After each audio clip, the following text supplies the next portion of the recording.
Assalamualaikum warahmatullahi wabarakatuh. Halo teman-teman, apa kabar kalian? Selamat datang kembali di Halusinasi. Kali ini kami akan membawakan suatu cerita yang ditulis oleh akun @ceritasetan. Seperti apa ceritanya? Ayo mulai.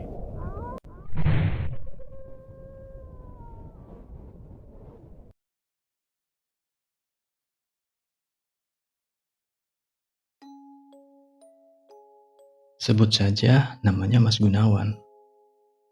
Seseorang yang dulunya pernah menjadi sopir pribadi di keluarga kaya raya dan mempunyai banyak usaha yang tersebar di mana-mana. Dan dari Mas Gunawan inilah cerita itu ada. Cerita tentang pengalaman beliau sewaktu masih aktif menjabat sebagai sopir pribadi di keluarga tersebut. Di pedalaman hutan, di tempat dan tahun yang tidak bisa disebutkan pastinya, Gunawan masih benar-benar mengingatnya. Bahkan masih terbayang-bayang bagaimana kejadian malam itu. Sosok lelaki yang sudah 25 tahun ini menggajinya, memenuhi kebutuhan keluarganya, bahkan menyekolahkan kedua anaknya. Ternyata melakukan persekutuan dengan sosok yang begitu menyeramkan dan menjijikkan. Jadi begini ceritanya. Malam itu Gunawan sedang duduk di depan teras rumah sederhananya, ditemani segelas kopi dan beberapa camilan kering. Rumah yang sederhana pemberian dari juragannya. Gunawan adalah sosok pekerja keras dan disiplin. Itulah sebabnya jasanya masih dipakai. Hujan tak kunjung reda. Niat untuk masuk ke dalam kamar belum juga datang. Karena bagi Gunawan, hal yang membuatnya bahagia yaitu ketika menyendiri sambil melihat video dua bocah cilik dari ponselnya. Ya, mereka adalah anak-anak Gunawan. Walaupun mereka satu rumah, tapi Gunawan tak ingin mengganggu istirahatnya. Terlebih lagi, minggu ini Gunawan masih ada beberapa jadwal untuk mengantar juragannya ke luar kota. Tentu saja itu membuatnya harus siap siaga jikalau ada panggilan mendadak. Walaupun waktu istirahatnya terganggu, tapi itu merupakan suatu kepuasan batin tersendiri bagi Gunawan. Apalagi, Gunawan sudah berkeluarga. Uang tentunya menjadi prioritas utama untuk kesejahteraan keluarganya. Sampai akhirnya ponsel yang sejak tadi dia pegang berdering dengan begitu kencang, membuatnya begitu terkejut. Dan buru-buru memencet tombol hijau pada layarnya. Ketika dia tahu kalau nama orang yang menelponnya adalah juragannya. Halo, Mas Gun. Sampean lagi di mana? Bisa kesini sekarang? Kata suara dari seorang lelaki yang dia kenal. Terdengar tegas dan tidak asing bagi Gunawan. Sudah jelas kalau si penelpon adalah juragannya. Tapi Gunawan menangkap ada sedikit kejanggalan dari suaranya. Tak seperti biasanya, dia berbicara dengan nada terburu-buru dan sedikit panik. Dan entah karena apa, biasanya Gunawan merespon cepat tanpa bertanya. Tapi malam itu, dia lebih memilih untuk menanyakan hal yang tidak pernah dia tanyakan sebelumnya. Iya pak, saya lagi di rumah. Gimana ya?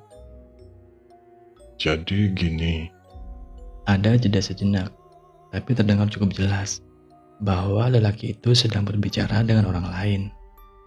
Tapi Gunawan belum tahu apa yang sedang mereka bicarakan. malam ini Sugeng nggak bisa ngantar saya. Katanya nggak enak badan. Jadi sebagai gantinya, Mas Gunawan ya. Saya tunggu di rumah. Lanjut bosnya itu. Aneh, kenapa tiba-tiba Sugeng sakit? Gunawan bingung. Apalagi tempat tujuan juragannya ada di daerah pedalaman hutan.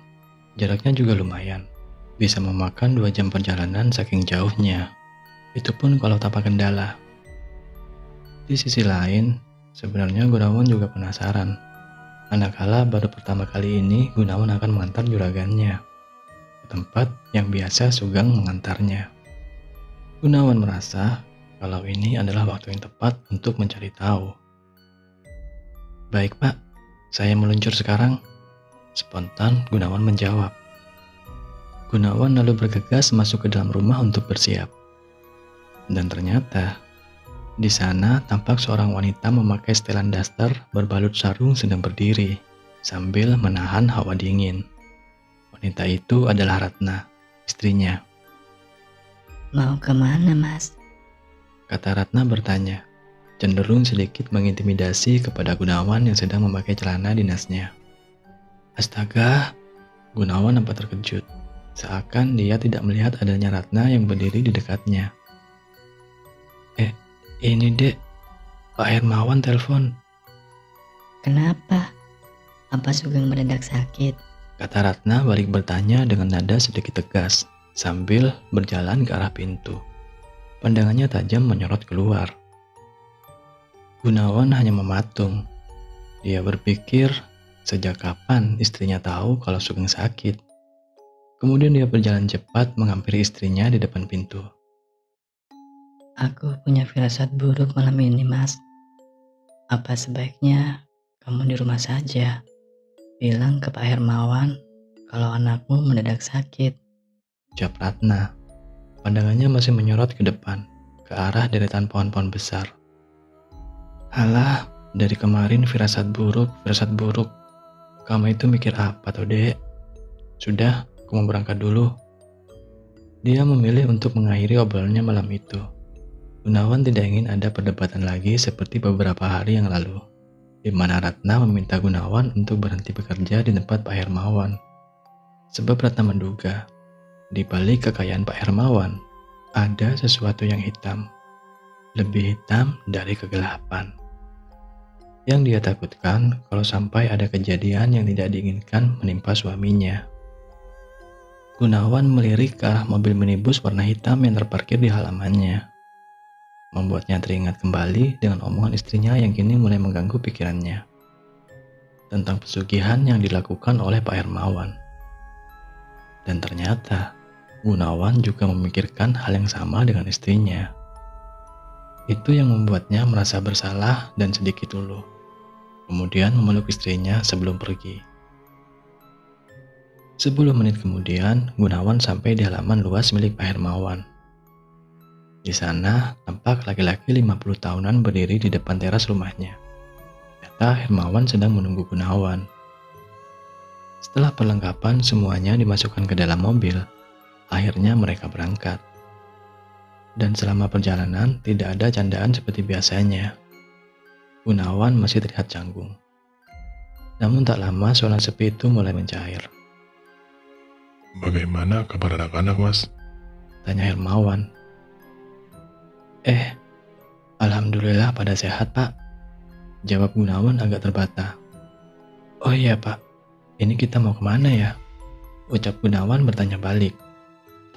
Nanti di ujung jalan belok kiri ya, Mas. Setelah itu ikuti saja jalannya. Kata Hermawan yang berusaha mengalihkan pertanyaan Gunawan. Malam semakin larut.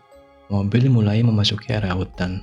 Yang di kanan kirinya terlihat rimbunan pohon tinggi menjulang.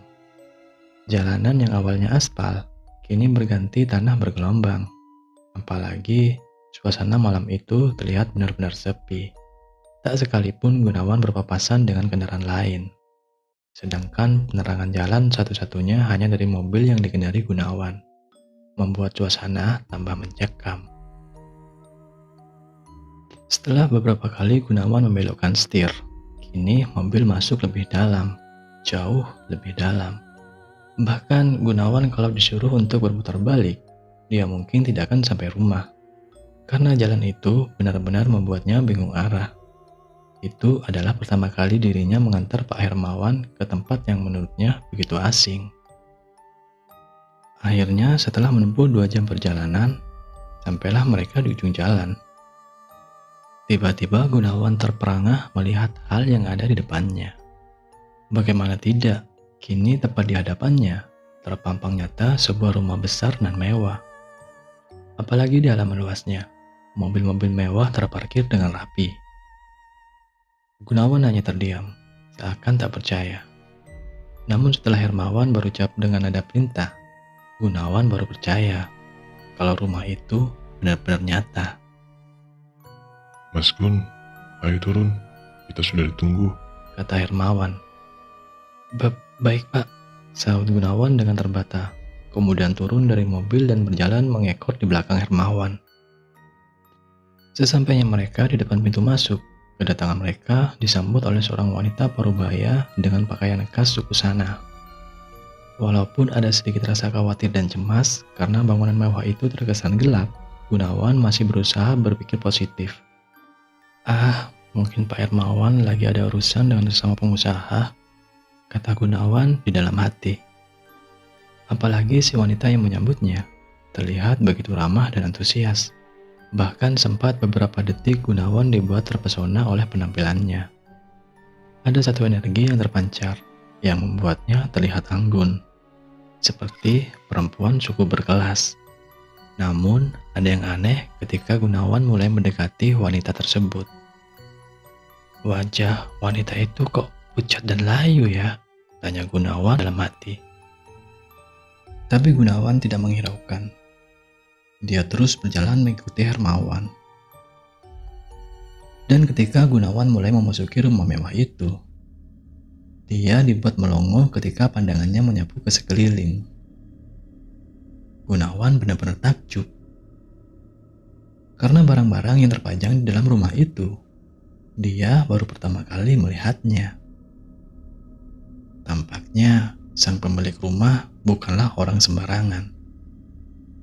Tak berapa lama sampailah mereka di bagian belakang, di sebuah ruangan yang lebih luas dan terkesan lega. Namun Gunawan mulai mencium aroma yang begitu menyengat hidungnya, seperti bau amis bercampur bau busuk. Tapi tak mau terlihat seperti orang bodoh, Gunawan hanya mengabaikannya. Silahkan duduk, Pak. Ujar si wanita dengan logat khas suku, mempersilahkan mereka duduk di sebuah kursi yang terbuat dari kayu berukir. Suasana menjadi hening dan sepi, tak ada yang berbicara satu sama lain. Gunawan mulai merasa ada ketidaknyamanan. Hal itulah yang membuatnya semakin khawatir dan cemas. Tapi tak lama, muncullah seorang laki-laki tua dari ruangan lain. Lelaki itu berpakaian serba hitam dengan penutup kepala khas suku sana. Laki-laki itu menatap ke semua orang yang sedang duduk, sebelum tatapannya tajam ke arah Gunawan, yang kebetulan juga sedang menatapnya. Kemudian laki-laki itu berkata kepada Hermawan, kalau sekarang sudah saatnya dan tidak bisa ditunda lagi. Tapi yang aneh, tatapan lelaki itu masih saja tajam ke arah Gunawan. Tanpa menunggu perintah selanjutnya, Hermawan berdiri diikuti semua orang termasuk Gunawan. Kamu tunggu di sini saja, Mas. Kali ini ucapannya tertuju pada Gunawan, membuatnya terdiam dan kembali duduk. Tak terasa 30 menit berlalu. Gunawan masih terpaku di kursinya. Dipandanginya sekeliling. Tidak ada yang aneh ataupun janggal. Ia masih berusaha untuk tetap tenang dan berpikir positif, walaupun rasa takut dan mencekam mulai datang. Tapi akhirnya Gunawan mulai tidak sabar. Kali ini dia dibuat penasaran dengan apa yang sedang dilakukan oleh orang-orang yang tadi. Apalagi aroma amis bercampur busuk itu tidak kunjung hilang. Bau apa ini? Kok dari tadi gak hilang-hilang? Kata Gunawan dalam hati sambil bangkit dari duduknya. Dia berniat untuk mencari tahu. Sambil terpaku di tempatnya, Gunawan mulai membuat gambaran. Dari sini dia harus membuka pintu itu. Namun dia belum tahu, di balik ruangan itu ada yang jaga atau tidak. Dan jika sampai dia ketahuan, Gunawan mau menjawab apa? Tidak mungkin kalau dia mau menemui Pak Hermawan, sedangkan dia bukan orang penting. Sudah cukup lama Gunawan terdiam sambil memandangi gagang pintu kayu. Satu ayunan saja pintu itu terbuka. Tapi bagaimana kalau ada orang di balik pintu itu? Bagaimana dan bagaimana? Lagi-lagi Gunawan harus berpikir dulu. Saat Gunawan mulai bingung dengan pikirannya, tiba-tiba Mau kemana, Gun? ada suara yang memanggil namanya. Suara itu membuat Gunawan nyaris pingsan karena terkejut. Untung saja dia masih bisa menahannya. Kini kedua kakinya gemetaran. Gunawan mulai menoleh namun tidak terlihat satu orang pun di belakangnya. Aneh. Tapi suara itu muncul lagi, kembali membuat Gunawan menoleh ke kiri dan ke kanan. Sugeng, spontan Gunawan mengumpat. Ternyata itu Sugeng. Dia tertawa melihat tingkah Gunawan yang ketakutan setengah mati. Jadi orang kok setengah-setengah, tinggal buka pintu saja kok susah, Gun. Kata Sugeng sambil tertawa. Di sisi lain, Gunawan pun menyambut Sugeng dengan lega. Setidaknya malam itu dia tidak sendiri. Sugeng kemudian melangkah melewati Gunawan dan dengan santainya membuka pintu itu. Mereka berdua kemudian melangkah bersama sambil mengobrol. Katanya kamu sakit, Gem. Kok kelayapan sampai sini? Tanya Gunawan penasaran. Sugeng hanya terdiam. Dia tidak menjawab. Pak Hermawan sebenarnya ngapain sih? Kamu pasti tahu kan? Sambung Gunawan semakin penasaran. Sugeng hanya tertawa kecil. Memangnya kamu tidak tahu ya, Gun? Ucapan Sugeng barusan membuat langkah Gunawan berhenti tiba-tiba. Apa Sugeng tahu sesuatu? Tanya Gunawan dalam hati.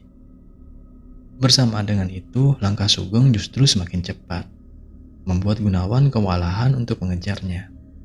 Hingga akhirnya Gunawan benar-benar tertinggal. Geng, tunggu! Teriak Gunawan sambil terus berlari mengejar Sugeng.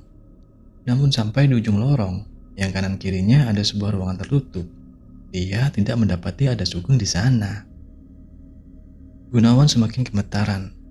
Baru kali ini Gunawan merasa takut yang sangat luar biasa. Dia kembali mencium aroma yang sama. Bau amis bercampur bau busuk menyebar ke semua arah tempat Gunawan berdiri.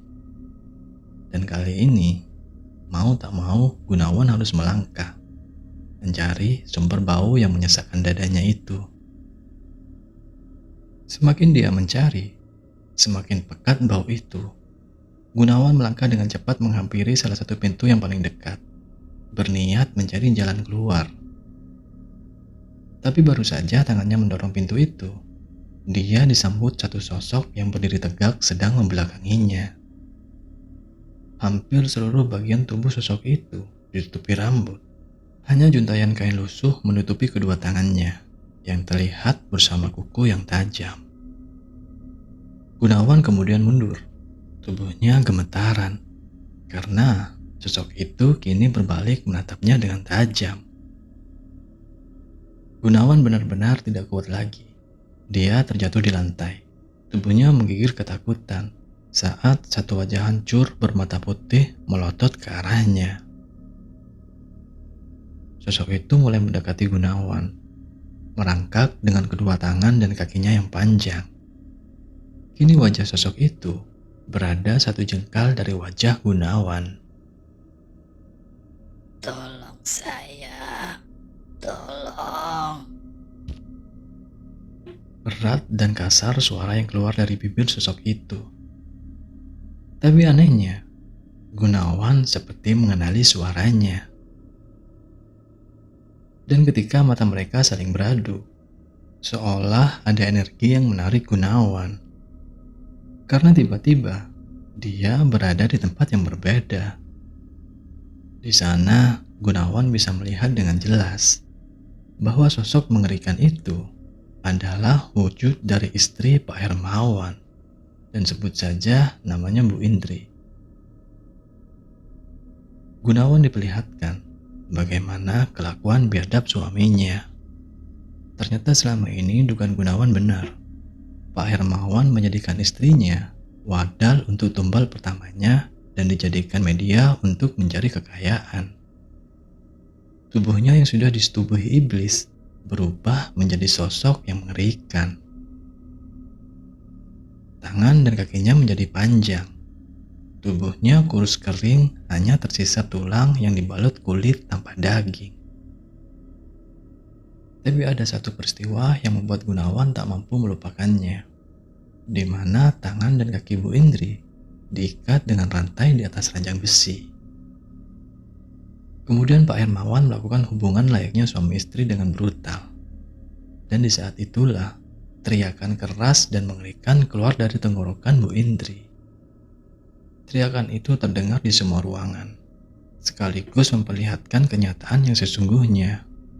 Di salah satu ruangan yang belum terbuka, tepatnya di ruangan yang mirip penjara. Dia melihat dengan mata kepalanya sendiri. Pak Hermawan berdiri di samping ranjang besi sambil mengusap-ngusap rambut istrinya. Sedangkan beberapa tamu yang ia jumpai tadi sedang mengantri untuk melakukan ritual hubungan yang menjijikkan dengan sosok jangkung. Yang belakangan diketahui kalau sosok itu adalah istri Pak Hermawan, Bu Indri.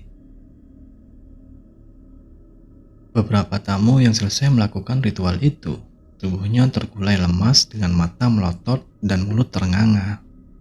Walaupun dadanya masih naik turun, menandakan kalau masih hidup, namun sukmanya sudah terbelenggu. Menjadi tumbal satu pesugihan yang diberi nama Titip Sukma.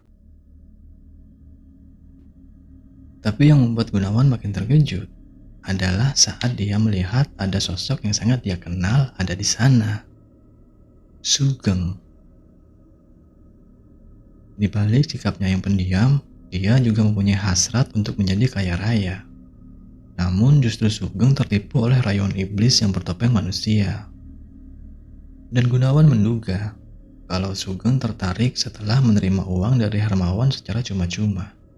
Kejadian itu terjadi suatu hari sebelum Sugeng dikabarkan sakit. Awalnya Gunawan menganggap kalau itu bonus untuk Sugeng. Tapi setelah dipikir-pikir, mana mungkin orang yang baru kerja seminggu sudah mendapat bonus begitu banyak. Tapi kalau untuk memancing agar Sugeng menjadi tumbal, itu bisa saja. Namun sekarang sudah jelas, Gunawan sudah mengetahui semuanya. Kalau kekayaan Hermawan berasal dari persekutuan dengan iblis. Itu adalah 10 tahun yang lalu, yang berarti Gunawan menyimpan rapat semua rahasia Hermawan. Dia tak berani untuk menceritakan kepada siapapun. Bukan tanpa alasan, tetapi nyawa keluarganya yang menjadi prioritas utama. Selang 5 tahun kemudian, hal yang mengejutkan terjadi. Hermawan diambang kematiannya. Sosok jangkung istrinya sudah tak mampu lagi menopang tubuhnya yang semakin lama semakin tinggal tulang. Bahkan, sebagian anggota tubuhnya sudah terpisah dari yang lain. Dari situlah, Hermawan kena imbasnya. Karena dari dalam kamar, hampir setiap hari Hermawan mengerang kesakitan. Tubuh Hermawan semakin lama semakin habis. Habis bukan berarti kurus atau kering, melainkan Hermawan memakan dagingnya sendiri. Mulai dari paha hingga ujung kaki, habis dimakan sendiri. Tapi ada yang membuat Gunawan merasa ngilu. Setiap dia mencabik dagingnya, dia mengerang. Tapi setelah itu, dagingnya langsung dimakan mentah-mentah. Sambil bercerita, Gunawan memperagakan kejadian waktu itu. Peristiwa itu disaksikan oleh Gunawan dan beberapa pekerja yang memang setiap harinya mengurus Hermawan. Sampai di akhir hayatnya, Hermawan mengembuskan nafas terakhir dengan cara yang mengerikan. Bayangkan, tubuhnya dalam posisi mengangkang. Bagian paha sampai ujung kaki hanya tulang. Bahkan sudah tidak mengeluarkan darah. Tangannya dalam posisi mencengkram. Kepalanya mendongak ke atas. Matanya melotot dan mulut menganga seperti membentuk huruf O. Kata Gunawan menjelaskan dengan detail. Saat itulah Gunawan memutuskan untuk meninggalkan semua harta yang pernah diberikan Hermawan. Dan kini Gunawan memilih untuk meninggalkan daerah pedalaman hutan, kembali ke kampung halamannya dan beralih menjadi sopir antar jemput anak sekolah. Ya walaupun tak seberapa, tapi dia bersyukur dan berharap tidak menemui orang seperti Hermawan lagi. Dan kini yang Gunawan tahu, di balik dari kata menyeramkan, di situ ada pelajaran yang sangat berharga.